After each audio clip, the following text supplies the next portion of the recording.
Hi, welcome. Thank you for joining us. Journeys to Mount Shasta. Finally, we make the day today. Okay. So, as usual, my super co-host Linda. How are you? I'm good. I just came from watching a movie, and that was interesting. And today's been a good day, busy wise, but it's been good. How about you? Hi, Oh, everybody. hello. Yes. I'm doing good. I'm doing good. So which movie did you go watch? I saw the Oppenheimer, the one Oh, about, okay. yeah, and they talked about the visual. It's like you're in the movie, and it Mhm. is. And I mean, I just came back, so I'm sort of in between because it was intense in one way, but very intellectual, and the art, the creating the scenes and stuff, and the clothes, and very involved. That's good. That's good. Well, it So is. yeah. And they said, it's historically amazing, but they also said to see it in a big screen, and because you're kind of in it, it's a very visual kind of Okay. experience, Okay. which they're getting people back into the theater again, and you can see that, and it's kind of good that people are getting out, and we're going to be talking about that and Yeah. participating, and being it, and whether it be a movie about Hiroshima or whatnot. And also watching it, there was a certain element for me of sadness, of just seeing the outcome of that, or having this Oppenheimer have that feeling, because he felt very responsible, that he was on this team. And aren't we responsible for our lives and what we do? Yes, very good, very good. Yeah, I know. I've been noticing since I pretty much go watch the movies pretty much every week on my day offs. Oh, good. Normally, I do like an animation cartoon type of thing.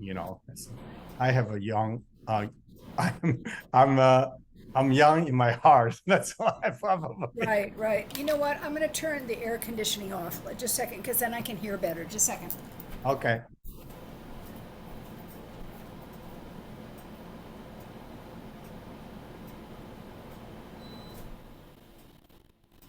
Okay. Sorry. Sorry, everybody. It's Okay, no problem. Yeah, let's it's warm up continue. here, and I want to be able to give my complete attention to what we're doing. Yes, thank you. I appreciate that.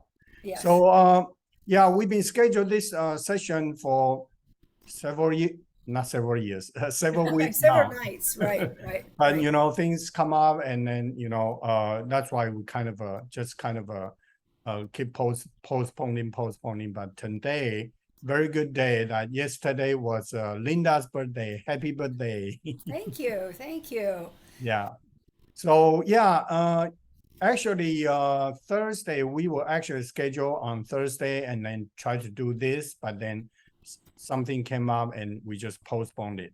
But then yesterday, Thursday morning, I woke up. I was looking at all my crystal skulls, including Ray's collection and my collection, which is all my collection now. And then somehow this green fluorite just you know just Yeah, like, yeah, yeah. yeah, Linda. And I was like, what? I'm just asking them which one is gonna go Mount Shasta this time. And then just a very strong message, Linda, just popping in my head. So and then quickly right after that, then named Lillian came through because that's Linda's mom. So I shared with Linda that morning right away because actually that was also your birthday, right? Right, right. Thursday. So I guess there's some important message. Uh, so I don't know if Linda would like to share with us, but it's okay if not. And so that's kind of interesting because the crystal skull just speak to me, this one. And guess what? This is going to be your birthday present from Ray Oh, and thank I. you. Yeah, well, what the message that came through kind of is some of the things that we're going to be planning, because I took my sweat lodge down and it's been kind of a slow start as to what to do next. The new beginning has not been warm and fuzzy. It's not challenging, but it's slow going, let's say. Mhm. And now it's starting to pick up. And as of Thursday, not because of my birthday, but just in general, things are starting to move. I re-admitted my manuscript, which I had done like last October, and there's some challenges in it. And I felt more positive about it, even though I felt some anxiety about it because they have to edit it and look it over. And my story is one of those that I hadn't planned to tell, part of it. It's very personal in a lot of ways, but it's also about the struggles of being a spiritual person. There's no walk in the park. So that started movement. And then the other thing is whether it be about I Chings and my retreats or whatnot, I didn't feel comfortable getting a flyer out or planning it until my new sweat lodge is sort of done or built. And so as of this morning, my friend, I was going to say Charlie Tom, Frank Tom let me know. He says he's going to get a friend and maybe they're going to do it next Saturday. He said, we'll do it and we'll get the Willows from the Karuk tribe and do it. So since Thursday, I feel some movement, you know what I mean? A little more positive. And I think for all of us and anybody watching this, we've been, I don't want to say the word frustrated, but it's slow coming. We're out of the pandemic and some of the things like I Ching's life is moving at a pretty fast speed. But the majority of people, it's kind of sluggish, and the description I was giving was a turtle. And the turtle is very powerful. On the other hand, it's not fast moving. And now we're having to kind of get our equilibrium about what that is next. And we don't know completely, but I feel that we're going to be busier and busier. Like I Ching has been talking to people about coming up to Mount Shasta, which he used to do. It's a normal thing for him. And I can see where whoop, whoop, whoop, whoop. Sorry, guys. Oh, no. Sorry. That it would, I know. See, that's a very good example of what is happening. Distraction all the time. Yeah, there's always something in the way, Yeah. So anyway, I think that was like the fluorite skull was sort of the beginning of that. And then Lillian is encouraging us continually, and my friend Marlo and just different people, she's really encouraging because she's no longer here like Ray, but they're on the other side and they're our cheerleaders. Keep going, don't get frustrated, you can do this. And so I feel the movement, but again, it has to be more like the turtle, not great expectations, but moving in a very balanced, focused way. Yes. Turtle in Oriental culture represent longevity. Yeah, so it's good that we moving forward steady.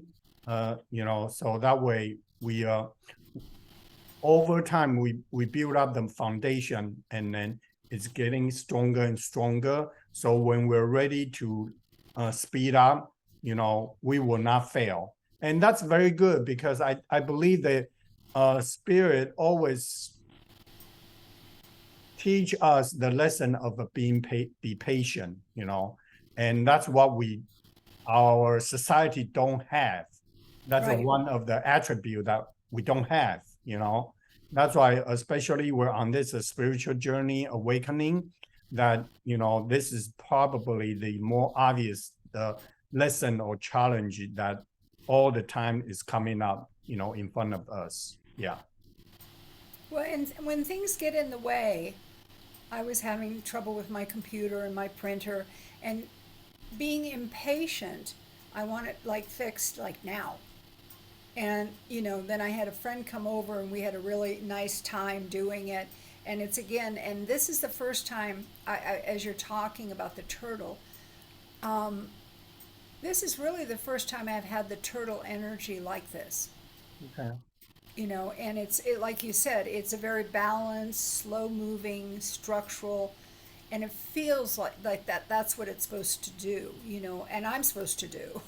Yes. Don't rush it along. Yeah, don't rush it around. That's very good. So yeah, besides that, I think yesterday the one of the video just came up about light workers, 7 types of light workers. So I feel like that's something that we also want to mention here. And I did have a little bit note taking right there. So yeah, from this video, like that's a Christina, right? Right. Christina Christina Lopes, yes. Lopez, She's a right. very good content creator on YouTube. You know, she has her own channel, thousands and thousands of followers. And this is one of the light workers, that video that she presented years ago. And then here, I think I'll just kind of 7 powerful type of a light worker. I'm just going to read through and then Yeah, I'll put please the do. That'd be great. I didn't get to watch it all. Oh, okay. And then I will put her link Oh, in good. the Yeah, I like her description. stuff too. So yeah, so you can if you like to if you're interested to find out more detail, and then please just watch her video. So there are 7 types of light workers she talked about. I mean, there are more, but this is the 7 types of light workers she over years that she think those are the people that came into her life and asking for help or support. The first one is a Lightkeepers, okay, Lightkeepers, and then second one is a healers, okay. So the healer, they have a two like a very obvious attribute is that they're very empathy and also highly sensitive people. So those are the healers. And then the third one is the gatekeepers and Gridworkers. So gatekeeper was like it's like an energy portal, and she gave us an example. First one, Stonehenge, and the second one is Mount Shasta. No wonder, you know. And then the Gridworkers is like working on the energy grid. So she put those two in the same category. They have a similarity, but they're a little bit different, in terms of whatever they're doing, but it all related. And then the fourth one is the transmuters. Transmuter, she talked about that some light workers that they just decided to reincarnate to the family, that they have a lot of dense history of the family. So the transmuter is coming to this family or this this person's social circle, that to transmute the denser energy into light. Okay, and then the number 5 is the messengers. It's messengers is like a channel, channeling the message all the time. And then it's very sensitive on crown chakra, third eye chakra, and heart chakra. It's kind of like a bridge, between the spiritual realm to our, our society, and then, bridge. So the message can come through, can go through this messenger. The number 6 is a Wayshowers. Wayshowers is a living example, continue to evolve, work on itself, and then other people see is like a great example of a life supposed to be, or leading a different kind of a concept of a life, and then so other people can follow.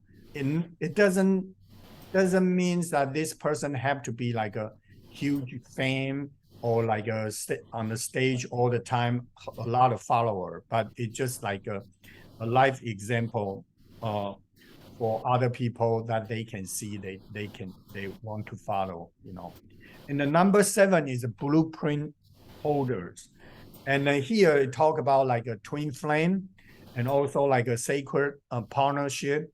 Is like these type of light workers, they came in with this blueprint within them, and is to change the world, the different concept, different idea of the, humanity or racial or, racism, those kind of, different kind of a movement so this is blueprint holders. And at the end, Christina talked about that, why we need to find out what we are or who we are is that way you will be able to accept yourself fully. Okay. If you don't understand or you don't know what role you're playing, sometimes we kind of lost our focus about our soul mission. And then so by watch this video, you will be able to have a better idea of what kind of a light worker you are. And also she mentioned about that it doesn't mean that you only can have a one role within this. Right. You can interchange them. Yeah, it's interchanging, or you can have multiple ones at the same time. Right, and what she said was that throughout your lifetime, in different stages of your life, you may go from this one and then slowly transition to different one, because your soul mission may be complete to some certain stage, and then you get into a different type of light workers. So after I explain this to everybody, then my question to you, Linda, is what kind of a light worker do you think you are? Or what types of light worker? Okay, let me ask you, what do you think I am?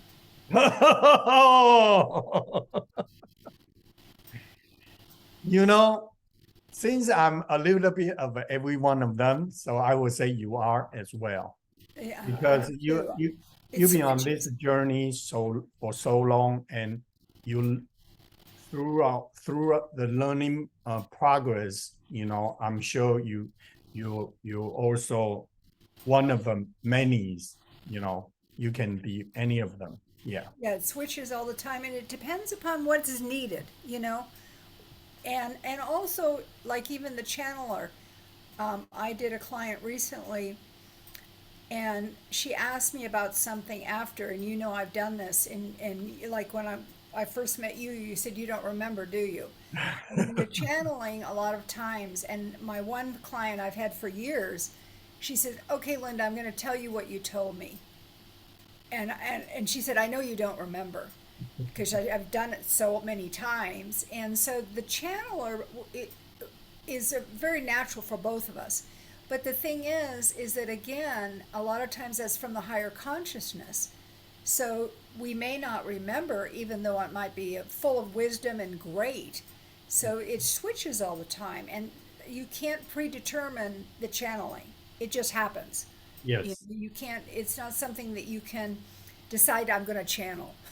So, I mean, it's just I've never done that in my whole life, and the teacher I had actually said to be careful of that, because other entities, if you're not real strong, you don't just take up, Joe Blow down the street and say, oh, he's coming in or she's coming in. So I really respect the channeling and the different roles that you're talking about, because it switches according to what people need. Yes. And as you get older, you're tiptoeing into the wisdom, the white buffalo, and as you get into that, I think that happens more. That you're more helpful in a sense, because it's part of our role now. We're not quite so undetermined. We've made up our mind to help this person or do that, because we know that they need whatever it is, and that's not about ego. It's just giving them the right kind of support. Yes. Yes. And then number 3 is the gatekeepers. And since Christina mentioned about Mount Shasta, I know that we talked about this before, that, people like they live in Mount Shasta, most of them, they're guardian of the mountain, right. Guardian of the Mother Earth. So that's kind of a gatekeeper. So you're one of them already. And of course, you're a healer, because you help people come to you, do consultation, do vision quest, do sweat lodge, those kind of things. And then like a channel you just mentioned, it's a messenger. So There you go. You got three, at least three right there. Yeah, I'm glad you brought that up. Talk to me about your fluorite skull. When you touch it, what is the message that you're getting from it? Not only to me, but just in general. Uh,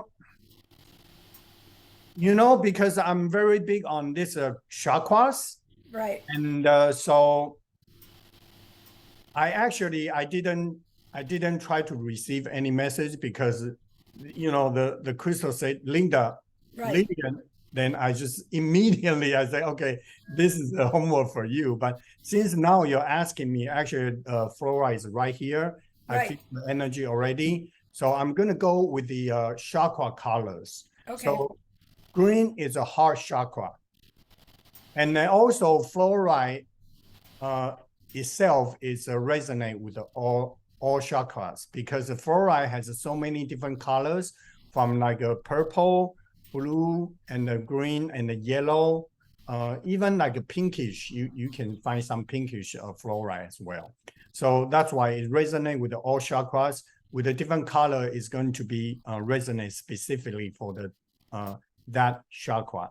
So it's a heart chakra. And then Stonehenge, there's a green dragon. I talk about that many times. So it's also green. So we're talking about the message from this fluorite is that came through with all the green dragon, green colors, resonating with our heart chakra. And then look at this one on the top behind yeah, I me. see it. Also Right, green. I can feel So it. right now, it's a very big on our heart chakra Yeah, because I can I'm feel going it. to emphasize again, heart chakra is our seventh chakra, is the middle one. So it's like a bridge between upper three and the lower three.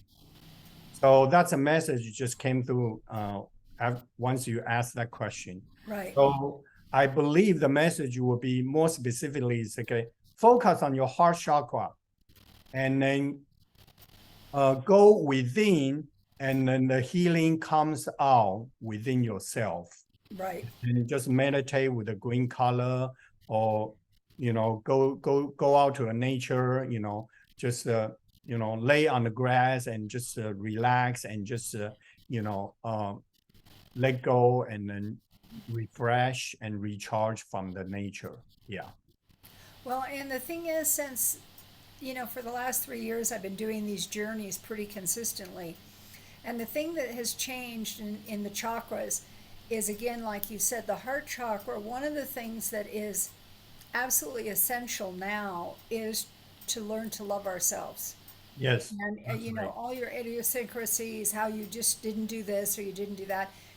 It's so important now to really get that, no matter what age you are or where you are in life, that you begin to realize that you're alive and you're here to love yourself first thing and Yes, really step off on that. So I think that skull and what you just said is just confirming that, yes, tuning into your heart and not being negative with yourself, but just understand no matter what's going on, no matter what the drama is, or the health or whatever, just to love yourself. I think that's such an important message, that what we've gone through in the last 3, 5 years, whatever it is a confirmation of our heart, and that and especially we are here, and to love ourselves is, it completely, even yes. the craziness.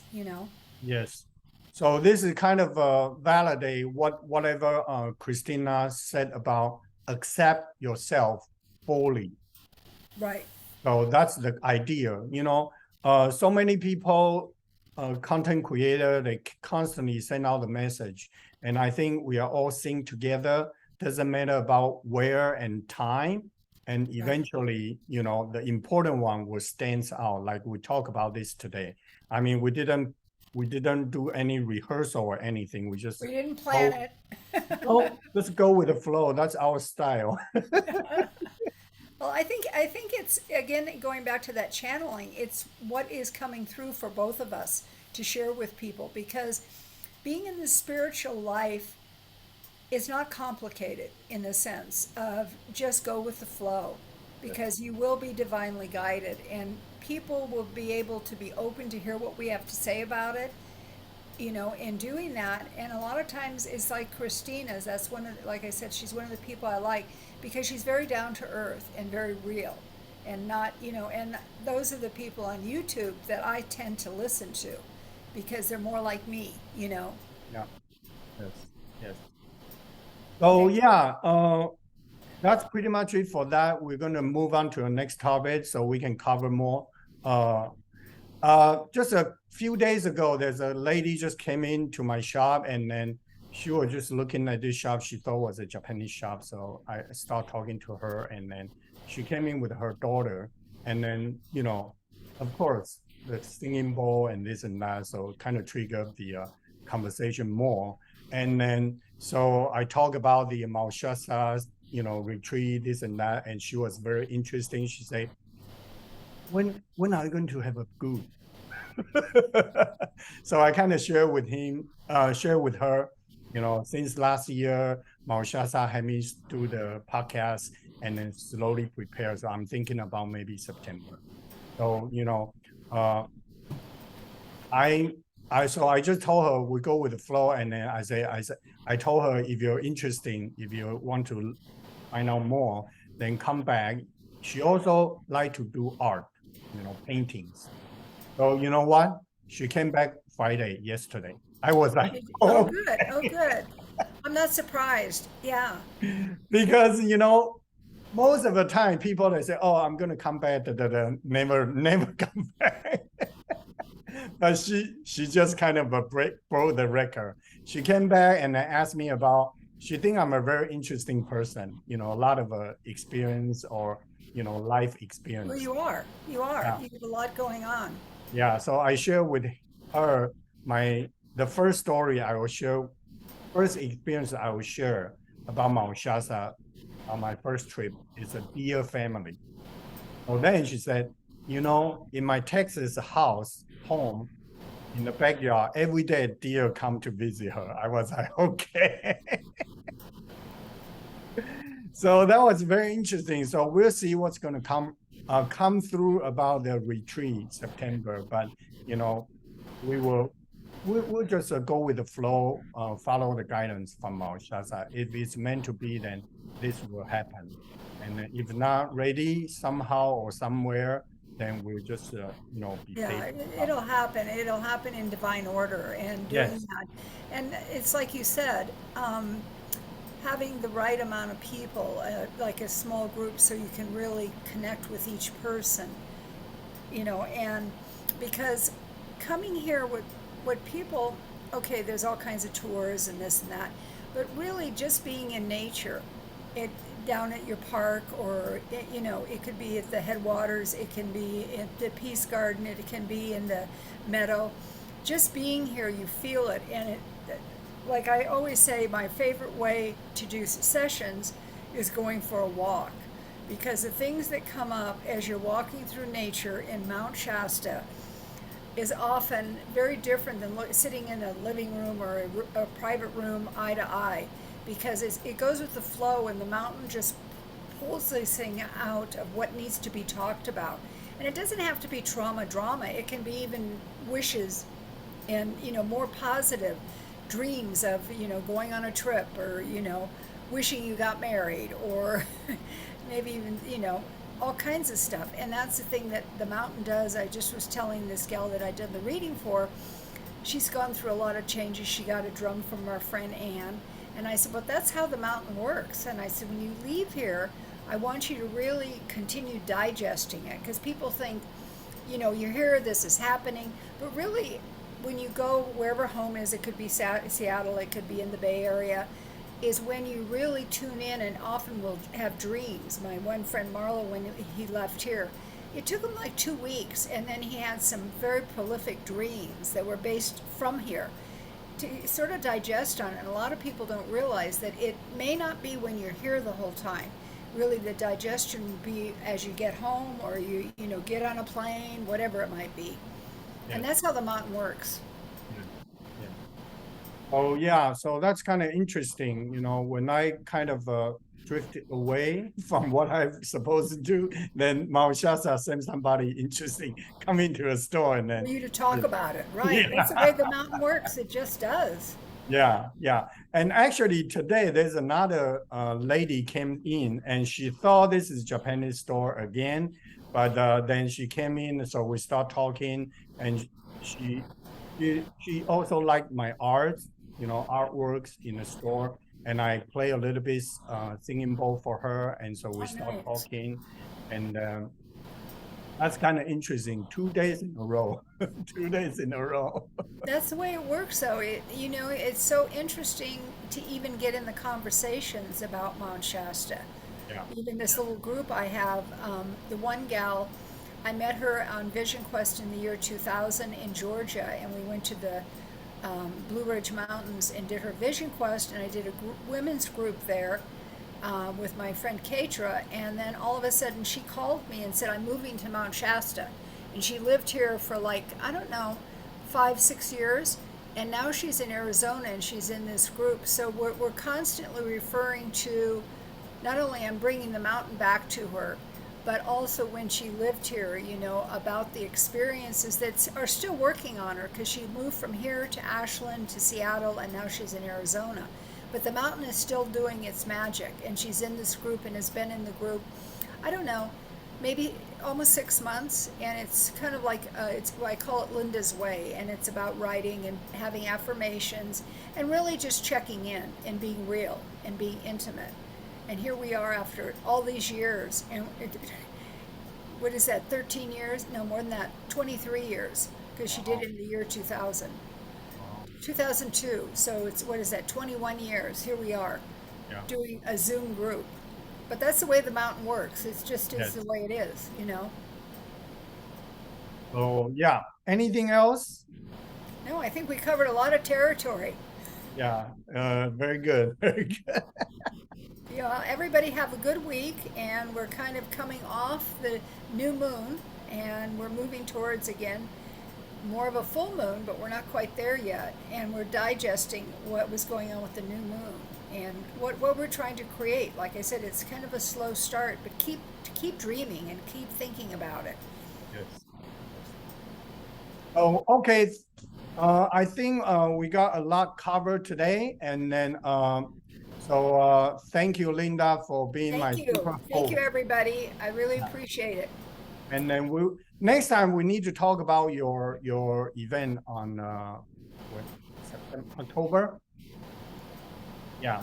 So, but looking forward to have your lodge rebuilt, and then we can continue. Yeah, by that point it should be done. So that would be great. Then we can move forward. Okay. Yes. Thank you. Everybody, sweet dreams, and take good care of yourself. And the green, love yourself.